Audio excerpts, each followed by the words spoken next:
អូននឹងស្រាប់ហើយប្រភេទ MG OX8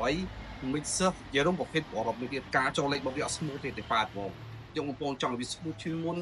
ពុំជាងមុនស្រួលជីអត់កដេកកដែងអត់ប៉ះពាល់អារម្មណ៍បងប្អូនអាចដាក់ខោខាត់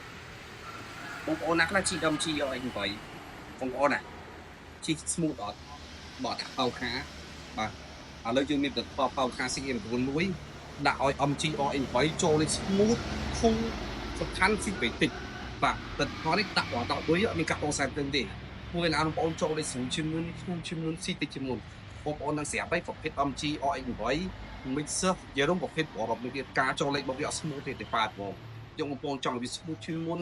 ពុំជាងមុនស្រួលជីអត់កដេកកដែងអត់ប៉ះពាល់អារម្មណ៍បងប្អូនអាចដាក់ខោខា CM9 ទៅថតរបស់អាមេរិកគ្នាជួន3ឆ្នាំនេះ QOP តាមទៅទទួលស្គាល់តែក្រសួងបាទគ្នាជួន3ឆ្នាំផលិតផលរបស់យើងមិនមែនជាបត់ថ្លៃយើងអត់ជាបបបាលអាមេរិកចូលជាក្រសួងអាចចិត្តបាទគ្នាជួន3ឆ្នាំរាល់ការដំណើរ1នាទីរាល់អត់មាន set up អញ្ញៃអត់ air ទៅអត់ធ្វើទឹកអត់លេខអត់ព្រោះហ្គេចោលទៅផលិតផលថ្លៃទេជាទៀតបងប្អូនមិនដាក់បន្តិចមើលអស់ផងបាទមានជាច្រើនមាន QOP ទាំងទៅផលិតផល stock ប្រាក់គាត់បាទបងប្អូន